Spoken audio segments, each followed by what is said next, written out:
Hello everyone! You're gonna watch me fiddle with Skype for a second, and it'll be amazing. Such high production value. Right? This is why we come to BaseTradeTV. I know. Oh, it's already kind of set up. I just need to change your Twitter, which I already have!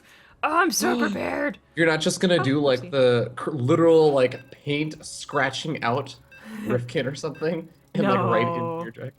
I mean, I could, but no. But yeah, hi, Fear Dragon. So again, chat, let me know if the audio levels are fine. I boosted OBS for the StarCraft sound, which might boost Fear Dragon a little too much, but let me know and I can change it. Had some resubs as well during that break before we get into the game. Wardy for 6 months, Nathanis for 21 months. Actually, I did Nathanis. So just Wardy for 6 months, yay!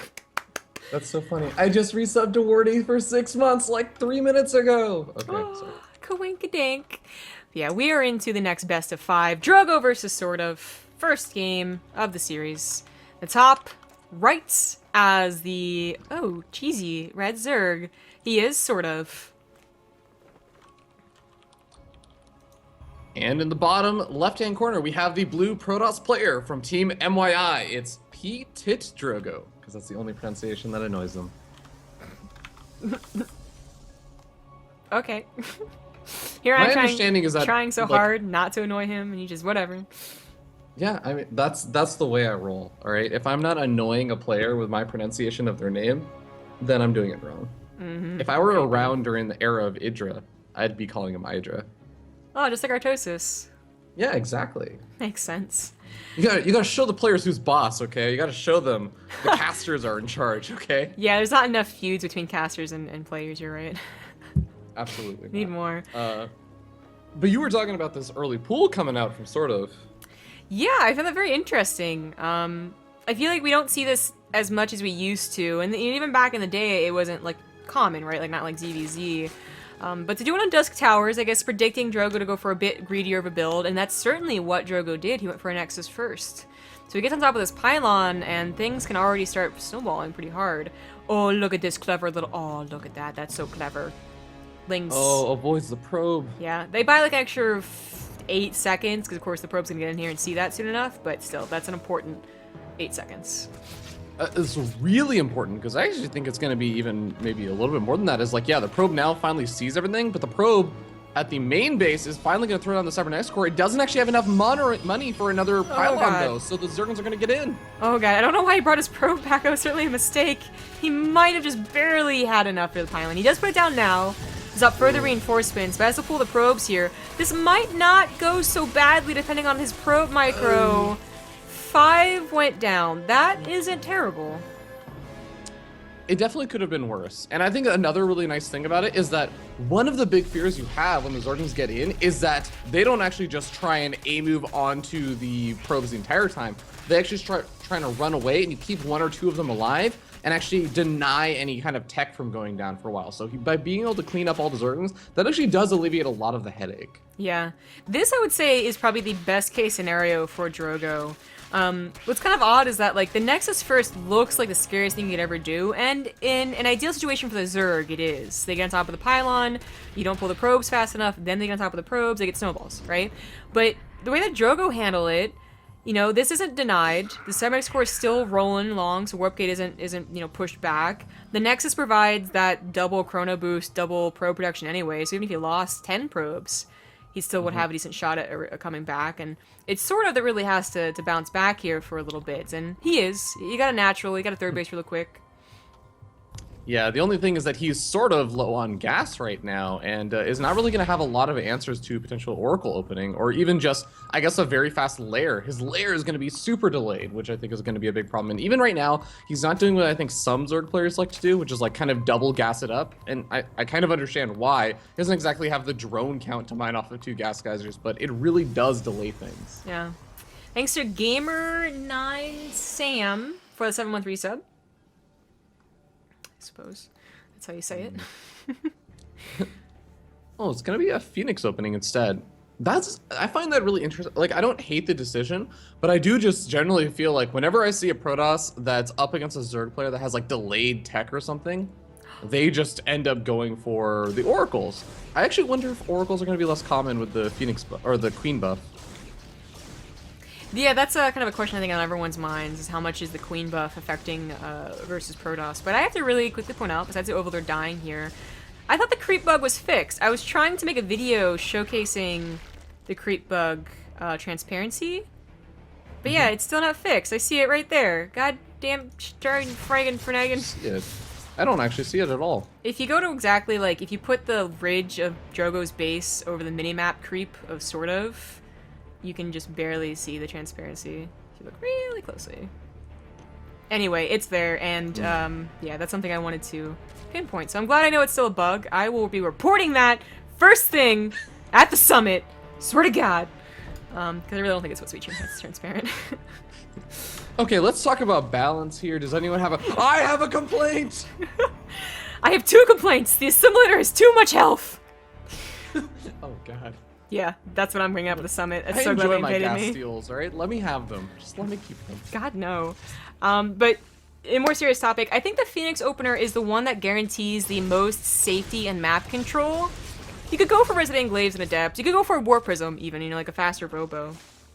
But the chances of that being picked off, I think, are a little bit higher. And the chances of, you know, like a Ling Flood dealing with the Adepts is also higher than the Phoenixes dying, which Phoenixes in an ideal world would never, ever die. And at you know, most would survive, even if they didn't kill that many drones. So I always like the Stargate follow-up to early pressure. I think it's very safe scouting and map control for the Protoss. But it isn't a lot of pressure for them, you know? Like, if they go for Phoenix, you know, in turn, the Zerg will know that they don't have to worry about an Adept all-in. Or, you know, a counter 2 base all-in or something like that. So SortOf has been droning this entire time and getting to a 4th base.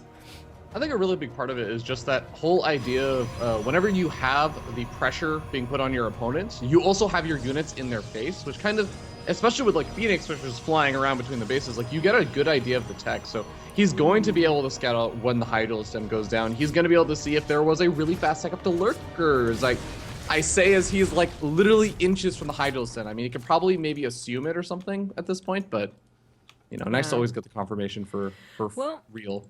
I don't think he really cares what it is. We have here good old-fashioned 3 base all-in. This is 10 gateways, all this Adepts. Is 11 gateways, I think.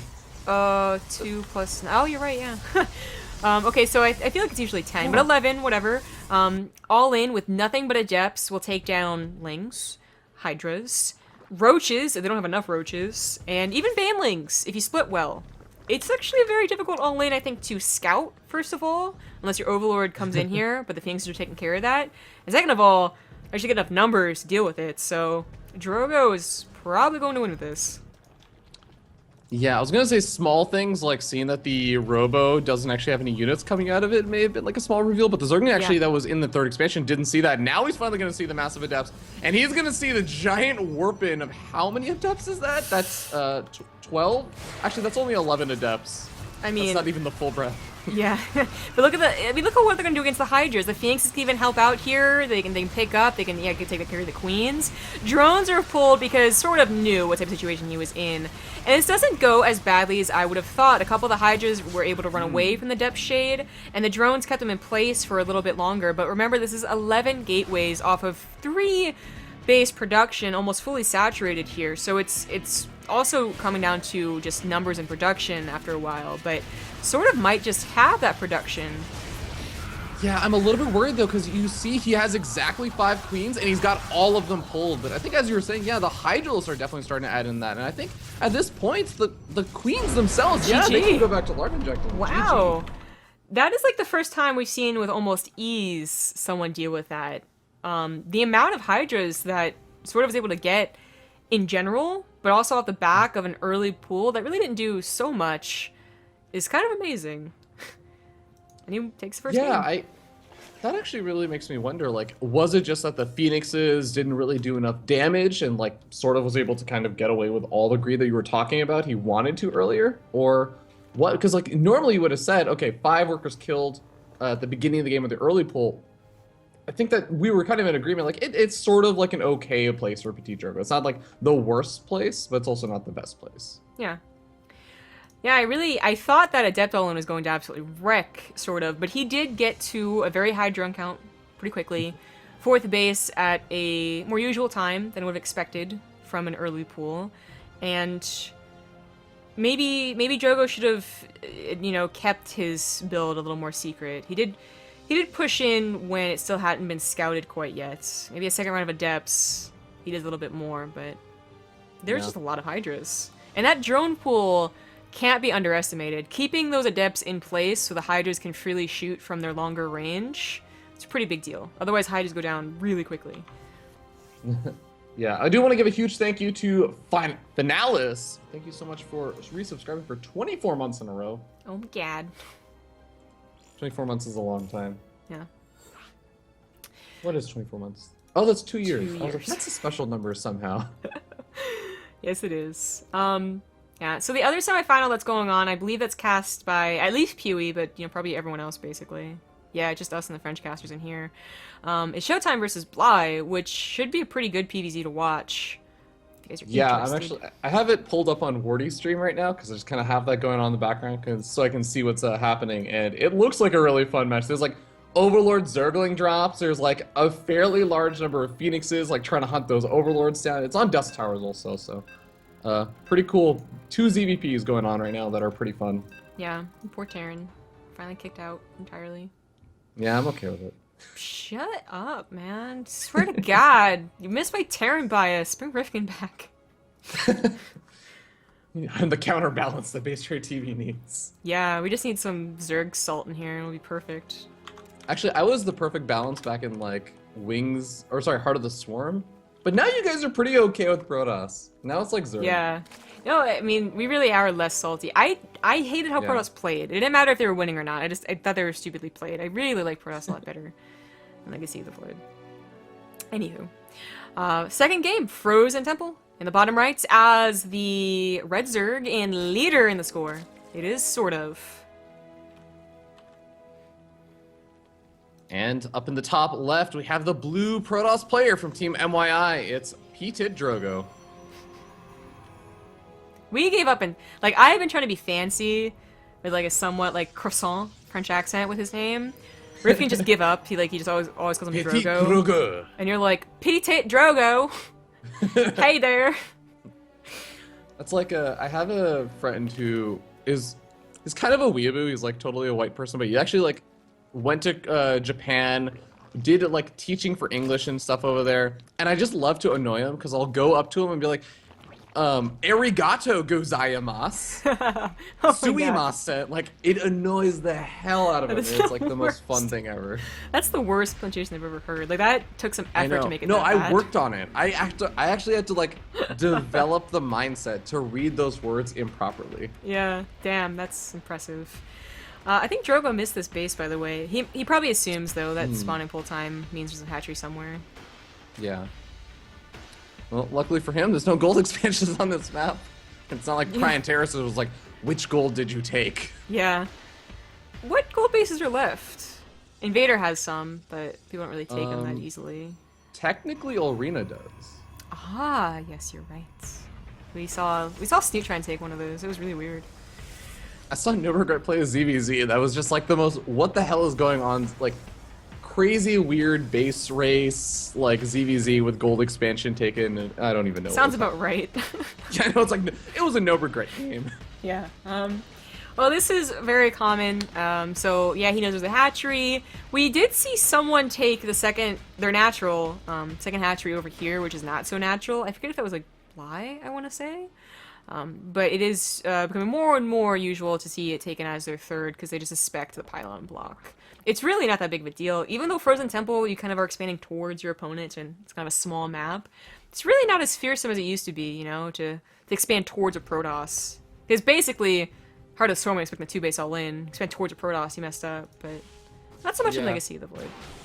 I think it's not just that, I think just like, it's actually almost at the point where Roach Ravager like attacks are almost more scary for Protoss. Yeah. In fact, I sometimes do see Zerg players, like the Roach Ravager all-ins are definitely less common these days. I think a lot of Zerg players try and go up to the higher tech, but I actually see Zerg players trying to expand a little bit closer to the Protoss so that their reinforcements get there a little bit faster for their all-ins.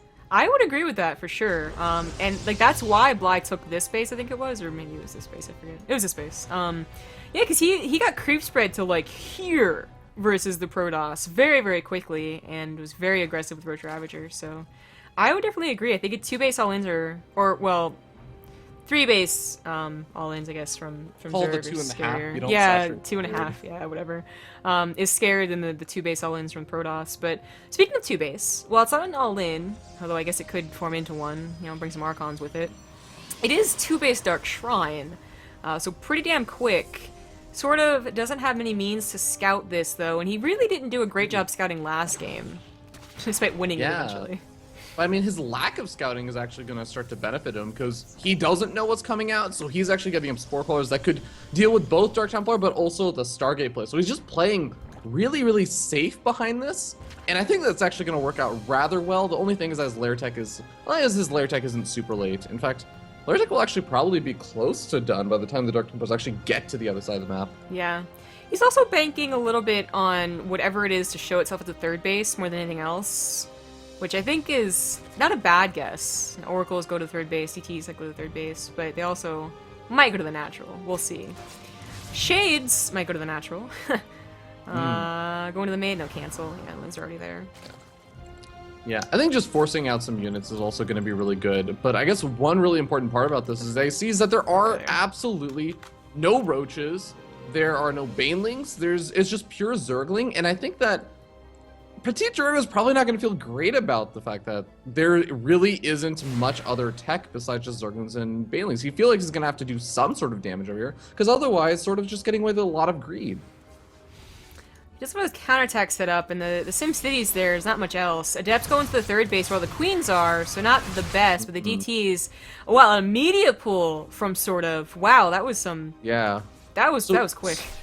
SortOf is also actually trying to do a Zerg counterattack over the 3rd, forces out a couple of Foot overcharges, and actually does manage to do like a little bit of damage, but also has to pull back. So yeah. Well, DTs are still alive and finally gonna get cleaned up over here. Where do we sit like workers killed and like damage done?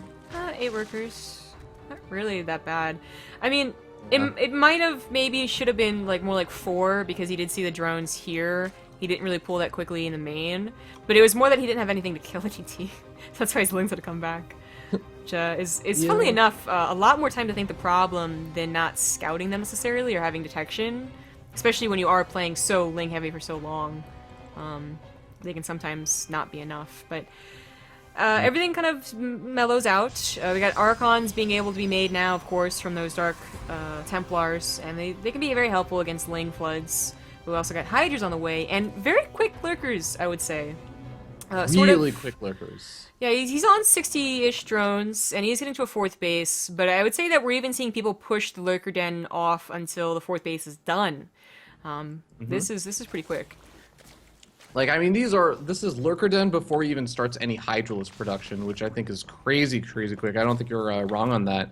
And this is the other thing, is like PtitDrogo, yeah, he didn't exactly lose a whole lot. I think he only ended up losing like 3 Adepts and 1 Dark Templar in that kind of attack. Yep. But his army back at home is not at all well suited to actually deal with a lot of Lurkers. Like, the Adept count is kind of there a little bit, but he only has like 1 Immortal, he has 1 Observer, he doesn't have that massive flood of gateways that he really needs, and I think if there is a big push out pretty soon from SortOf, it could deny a 4th expansion.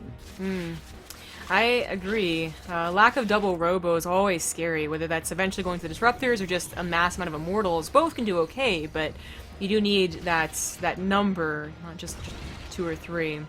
He will have a lot of Blink Stalkers, which can sometimes be a surprise. Really, I think if you think about the most basic PvZ ever, it would be like Roach Hydra Lurker versus Charge Lot Archon Immortal. But we're seeing a lot more Blink play, especially from very specific players. Like Low Bao back in the day really liked Blink Stalkers before he retired. Drogo definitely put in the same boat as well, likes Blink Stalkers. Well, really narrow timing over here. I mean, right when the Lurkers are starting to finish up, and he actually even manages to supply block sort of a little bit, so production definitely pretty halted for a while the 3 Overlords are produced, and that's going to give PtitDrogo maybe an opportunity to get some damage done. Gotta utilize this kind of area over here, though, this ramp where the Lurkers have to constantly burrow and unburrow between the 4th and the 3rd. Yeah. This is where I think the Blink Stalkers can be a surprise. I don't know if... I think sort of saw the amount of Stalkers, so it's not like Blink Stalkers were a surprise, but they can be played surprisingly different than the, you know, waiting for 50 Immortals and charge lots and whatnot. You know, they can be aggressive because they can always blink around, and while the opportunity to wrap around the rest of the army, like the Sentries and Immortals, is always there for SortOf, it's also pretty scary not to get the majority of the army. War Prism in the main base, though, is going to try and get some damage on, but it gets sniped off by the Hydralisk, and the Adepts all get cleaned up without even being able to shade out. Same time, it looks like PtitDrogo is saying, well, you got a lot of units in the main, let me try and push it over here to the 4th, and tries to get a little bit of damage done, but doesn't even manage to pick off the Lurker. The Transfuse manages to save it. Yeah. But this is all making sure that SortOf never has, like, this position, you know? Like, the Lurkers aren't corralling Drogo's army into a place where they can't micro anymore. So, him being aggressive was probably his best move. This is a pretty aggressive 4th base, but if he can keep it, then that's again going to be better than being pushed back into a limited space, like if he had taken it over here. He's also got that double robo going now, and it is going to be Disruptors, not Immortals, which makes a little more sense. You think Blink, I think Disruptor. Especially because PvP, that's all it is, but... Well, SortOf scouts out the 4th location. He knows it's not going to be in that top right or a top center location that a lot of Protoss players tend to go for. And with more Lurkers being morphed in, I mean, you were talking about how important it was to make sure that those Lurkers don't get sieged up in that kind of very aggressive situation where the 4th is going up. It's going to be more important than ever, and he's got to deal with Zerg counterattacks now, too. His SimCity is pretty set up, though. A wall here, plenty of pylons to overcharge. Oh, that Disruptor? The one worry would be the Robos, and the Disruptor does get taken out here. Drogo's just paying attention more to this attack here than back at home, and that's quite unfortunate because he's losing Disruptors. At the same time, 2 Lurkers for 2 Disruptors. Okay, the wall is held. Yeah. I mean, I think SortOf's going to be able to hold on and, like, force any units that try and get a little bit too aggressive back. But these Zergans, they're just focus firing down Disruptors. Oh, that's 3 Disruptors now. I don't know. No, and another Disruptor goes in the front lines. Oh, God. He needs at least a couple to at least scare, sort of. Without any Disruptors whatsoever, Drogo's army is not scary. Well, I mean, Drogo's still trying to push forward, but I mean, he has exactly 1 Observer. If that Observer gets sniped off, by the way, that's just going to be curtains for this expansion. Disruptor tries to go off, but he gets focus fire down, and that also ends up dying. All of these Lurkers are still alive, and they're going to kill off this 4th. Yeah. This is where, imagine if he had 6 Disruptors right now. SortOf feels so cautious pushing in here. These clumped up Lurkers would be all dead. It would have been a massive mistake by SortOf, but he's killed every single Disruptor that's come out. I don't think I've seen a shot go off from Disruptor yet. No, I've seen attempted shots, and these are going to be the first. Killing off 1 Lurker, softening up another one, but he's still got a lot of work to do. Yeah, and they're on cooldown. Lurkers. Force field to buy some time will be helpful. Now he even has a 3rd robo on the way, but that Disruptor count is not high. Ooh. Another one might get chipped away out here. There we go. Another one. Yep, focus fired. Oh my god, that Observer is so low on health. It actually got down to 8 health as it was getting focus fired down by some Hydralisk. And I say that, like, I keep bringing up the Observer, and I want to note this because the Disruptor production is so important. When you keep losing your Disruptors, you cannot afford a production cycle to make another set of Observers. Yeah, that's certainly true. I mean, the good news is without Observers, at least Disruptors can still kill Lurkers. That's true, as opposed to, if you're building Immortals, you're just screwed. But it's still a situation where he needs a Disruptor count. I mean, 3 at a time is impressive. But he's going to be running out of money soon because he lost that 4th base. And if he keeps on getting them chipped away, it doesn't matter if he is building 3 at a time because they're dying 3 at a time. God, these ones, no! Yeah, nice split up with those Zerglings. Yeah, it was cool. And of course, lucky that Disruptors don't kill each other. They just kill the rest of the Protoss army because they're racist or something, I don't know. But this Great Spire on the way, eventually, the Hive done, Spire done, kind of can figure that one out. Is awfully scary. SortOf, well, he had a very aggressive position, and he certainly backed away for now. He still has a very good defensive position, and it's still, you know, think about Disruptors, is unless you get that 1 good shot, it is still a bit of a siege up, so time should still be on SortOf's side. In fact, Drogo popped all of his Disruptors, which is usually not ideal, and gets back attacked by a bunch of Lurkers as well. Oh my dear god. There's nowhere to run. Oh, Jesus. Oh god! No, God. Absolute massacre. I was gonna say the Vipers look a little bit useless, but they don't even have to be in part of this army. This is it's terrible. They're just there to observe the massacre. Yeah, Observer, by the way, it goes down as we're talking about that. That's They're game. not disruptors anymore. I don't know, man. Militia Report even goes Fourth down. Fourth expansion for PtitDrogo is up now, but I mean, for how long? Zergons and Lurkers are all transitioned over there, and there's but one single pylon to defend, and a handful of reinforcements coming out that are going to get immediately Oh no, Adepts. tanked off. Oh no. Okay, you tried. Yeah. Go back to Ire. Yeah, It was a short bye-bye.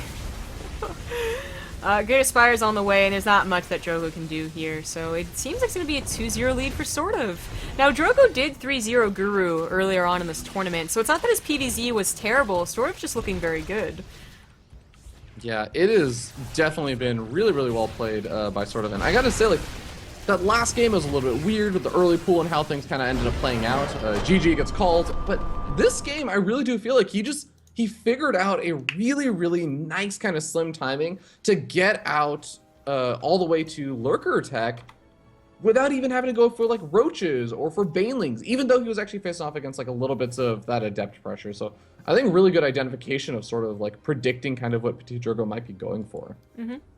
We're going to go to a quick 2-minute break while they get the lobby set up, so I'll see you guys in a little bit. Hey everyone, we are into the lobby now. It's going to be Frost as the potential last map of this series. Drogo having a tough time versus SortOf. Definitely going to be a bit difficult coming back from the O2 deficits. And I don't know, like the other thing that I'm thinking about is, yes, Frozen Temple. It's not exactly like what I would say is super Protoss favorite map or anything, but like Dust Towers is kind of like the traditional map that a lot of Protoss players like. That's already out of the map pool. Now we're going to Frost, which I think can, I don't really know, like I feel like this can kind of go either way, but like there's just, it just goes toward more and more kind of weirder maps in this best of 5. Yeah. Unfortunately, we don't get the map list. They do vetoes, and it's all preset for them, but we aren't there for that interaction.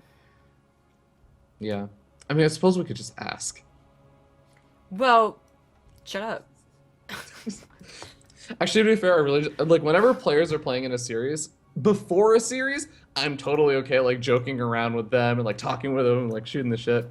But after the series starts, I'm just like, yep, so, ready? We're ready to start the game. Just I'm always focus afraid on your game. I don't want to mess breaking with you. Concentration. I don't want I know, to be the right? reason you lost. Actually, I'm mostly just, like, concerned that I'm going to be, like, talking with someone right after they lost and they're going to be, like, tilted or something. And I'm going to be like, I don't want to tilt them further. Yeah, exactly.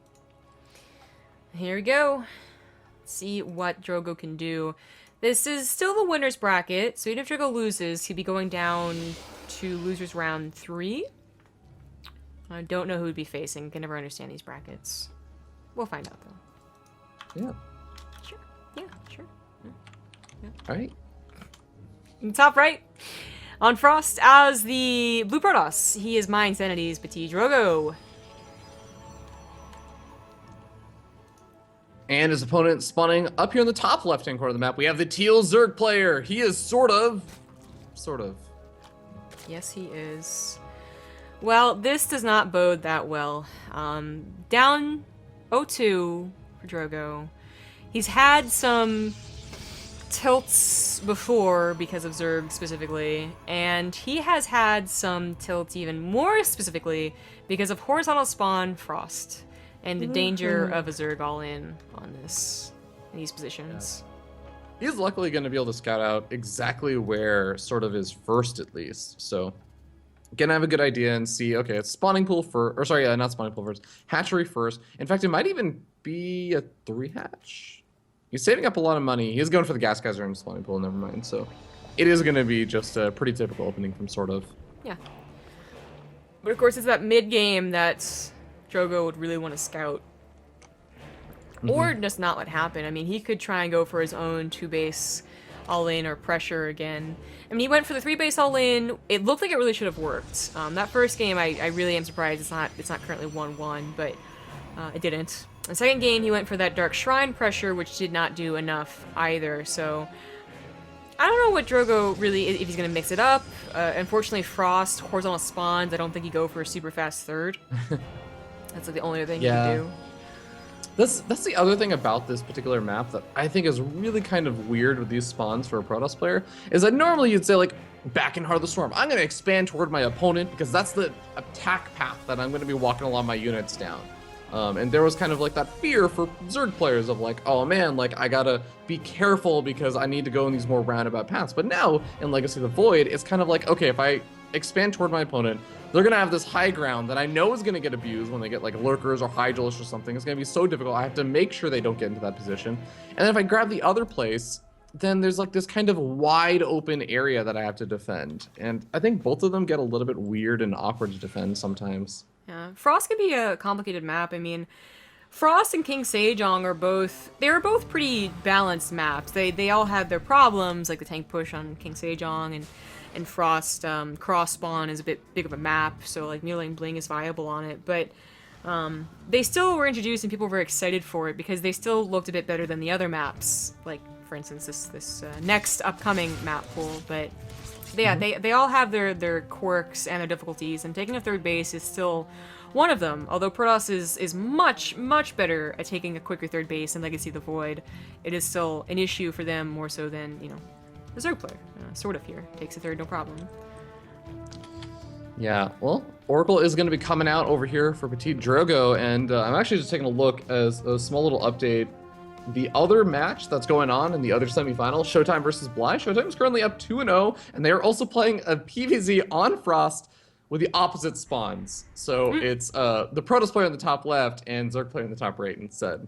So we may actually just have like another PvZ after this if this series goes on as same as the other one. Yeah, that's funny. SortOf versus Showtime, especially since they both 3-0'd, would be quite a winner's match, I think. And we'll definitely be casting that, and then probably one more series after that as well. And later tonight, Fear Dragon will be casting the North American Challenger solo, or... Yeah. Okay, solo. I'm gonna ask Tempo, but I haven't asked him yet. Oh, okay. So maybe solo, we'll see. Yeah. Well, the Oracle comes in over here, manages to snag one drone kill, gets a little bit of scouting information, sees that the lair tech is already going up, which isn't a crazy fast lair tech, but it's definitely worth noting that, hey, my opponent is kind of doing that same thing they did last time, where they're foregoing Baneling Nest or Roaches or anything of the sort, and they're trying to stick around and just pure Zergling, so we'll see if PtitDrogo finds a way to punish this. I will say that this game, he goes for a much faster third expansion.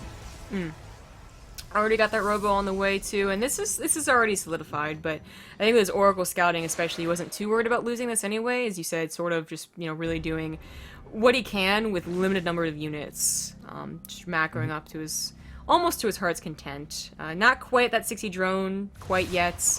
Adepts, you know, were being shaded across, and he does need a little bit of support for that. Queen range hype? I'm gonna say kill his Oracles. Ooh. Yeah, he is going to be able to kill one of them.